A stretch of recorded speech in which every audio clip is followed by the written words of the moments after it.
Hello everyone, let's talk about a problem that I got from Codeforces. It's called elephant. Let's talk about the problem. An elephant decided to visit his friend. It turned out that the elephant's house is located at point 0 and his friend's house is located at point x, which is greater than 0 of the coordinate line.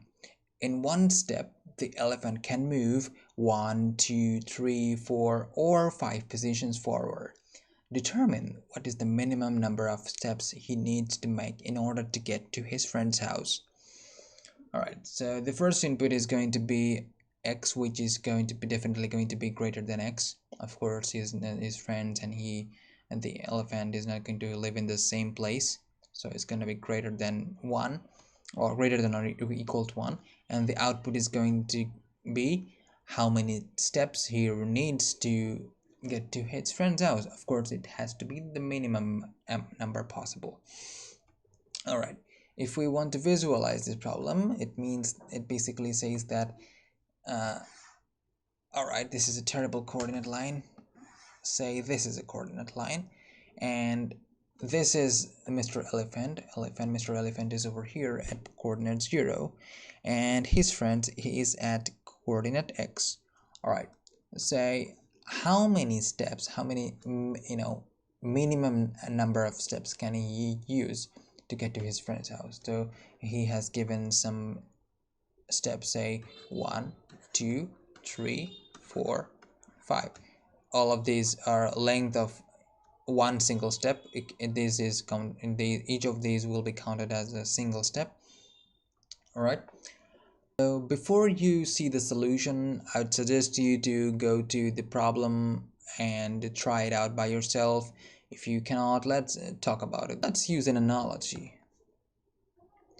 To understand it more easily.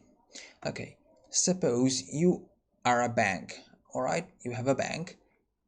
All right, so an account holder of your bank comes to you and says that he needs 700 taka. All right, so he says that and says to you that you cannot give me too many notes. You have to give me the minimum number of notes possible. All right, if you give me too many notes, I'm gonna get very angry. I'm gonna report against your bank. It's just an imaginary analogy. All right, you're gonna get serious. All right, so you think to yourself, you have 50 taka notes. Okay, we'll write it a little in the middle. You have a 50 taka note, and not one 50 taka. You have infinite number of 50 taka notes. You have 100 taka notes. You have 200 taka notes. You have 500 taka notes. You also have 1000 taka notes. Okay, so in how many ways can you give him 700 taka? So you can use 50 taka notes. How many notes will you be needing? You will need 14 notes. This account holder is going to be very angry at you. Alright, you cannot use 14 notes to give him the money.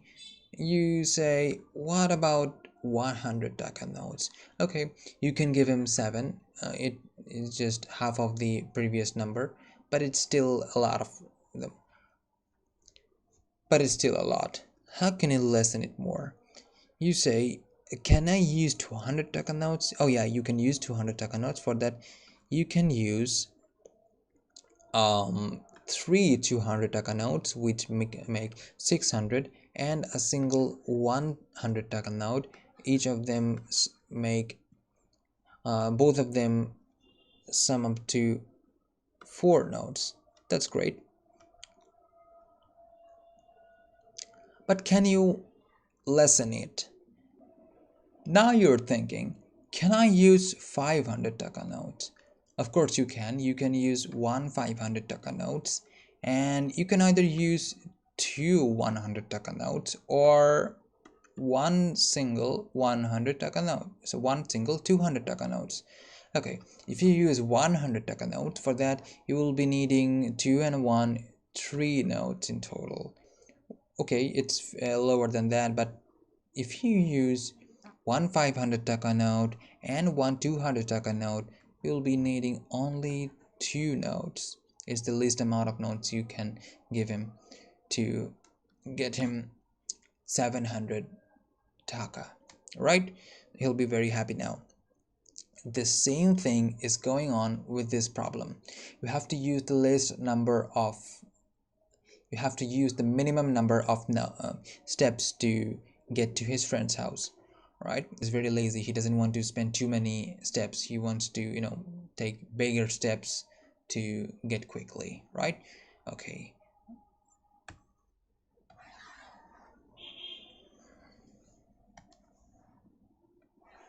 let's put it up here and let's think about the problem again. All right, so you have 5 steps of different lengths, right? So if we write them again, 1 2 3 4 5.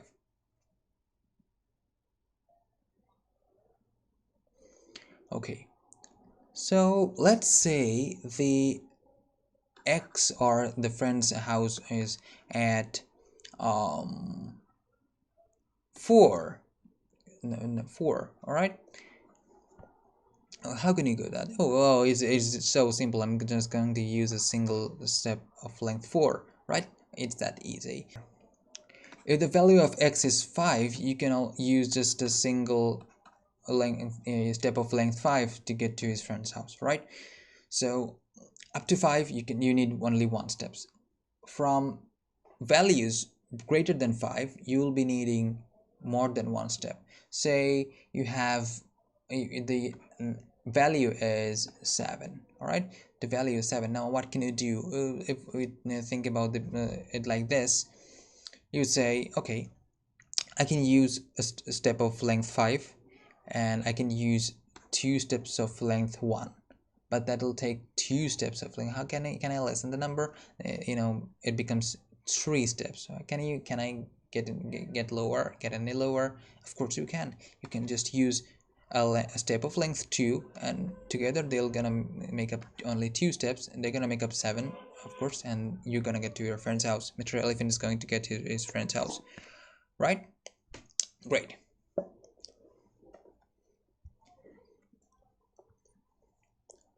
So what is basically going on here? Let's see this. All right, let's give it another example. Before that, I'm gonna get to your friend's house at 12. You can use 2 steps of length 5, which is gonna take you to x equal 10, and you need 2 steps more. You can just use a single step of length 2 plus 2, right? And you're gonna get to 12. So how many steps did we use over here? Okay, if you want to represent it like in the code language, you can say this. If the value is, say, 12, okay, so you're gonna ask yourself, how many steps of length 5 can I use to get to my friend's house? Okay, so to do that, you say like this. Okay, what is this? Is basically for floor division. We know that if you are into coding, you know that when you know what floor division means, right?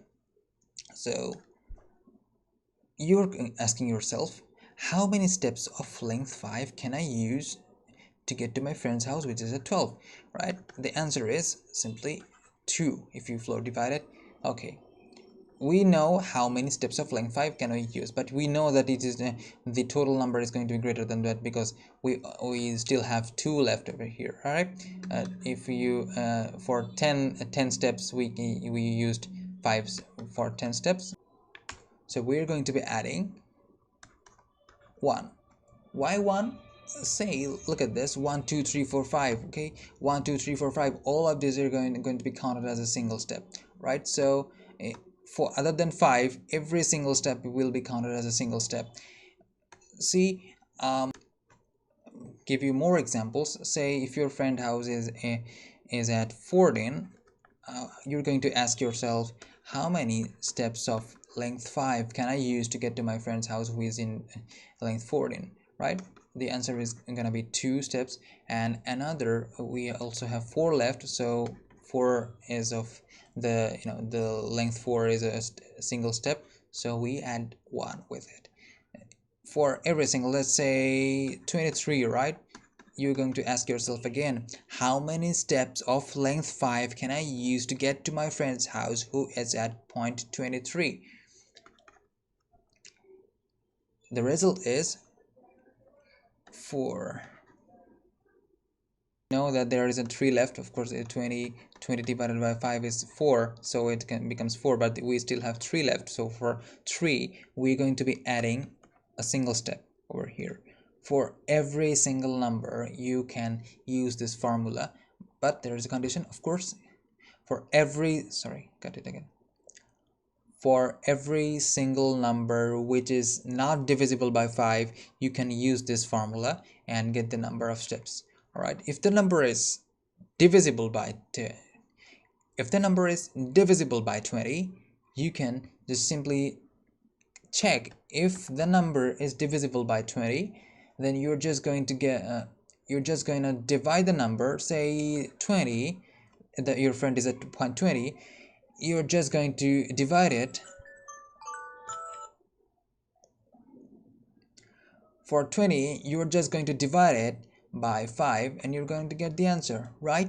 Simple as that. Every single number that is divisible by 5, you can just divide it by 5 and get the number of steps, right? For 20, you just can, if we just try to draw it, 1 2 3 4 5 6 7 8 9 10, okay, and then say 11 12 13 14 15 16 17 18 19 20. Okay, for the 20 steps you just use a step 5, and again step 5, and again step 5, and again step 5, right? So you can just use 1 2 3 4 each step of length 5. This is how you get the answer, right? So if we want to represent it in the code, how can we do it? Let's go to the code. We are using Python here, so we're simply going to take an input. Now first of all, we're going to check the divisibility by 5, right? So say if the variable is divisible by 5, we're simply going to print the result, right? Simply going to divide it and print the result, right? I'm going to be using int here so that it doesn't print any float. Else we're going to use that condition, right? Else print user float divide by 5 plus 1, right? Now let's run the code and see what happens. Say we are going to be inputting, say 3, right? 3 is not divisible by 5, so it's going to get us 1. See how did that work? If we are taking 3 over here, so 3 floor divided by 5 is equal to 0, right? And we add up 1, so it's going to be 1. It works the same for every single number that which is less than 5, all right? Okay, we're going to take another input. Let's say resist.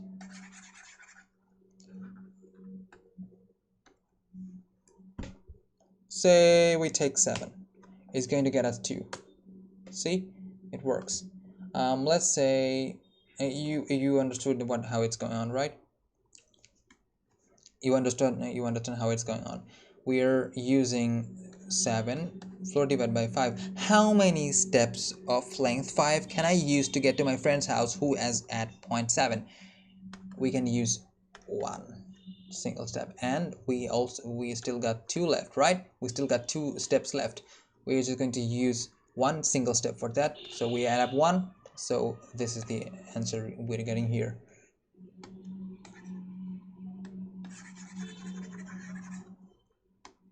How about let's get another example over here. Say how about we say 22. It's gonna get us 5. How did it work? We know that, right? If you ask yourself how many steps of length 5 can I use to get to my friend's house who is at point 22? it's gonna get, say, 4 steps you can use, and you still got 2 steps left, so you can use a single step of length 2 to do that. So that's how the problem works.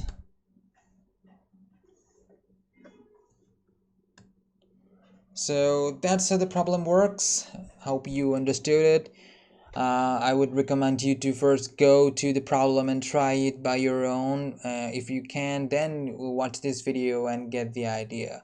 Alright, thank you for watching for so long, and see you in the next video. And thank you for watching.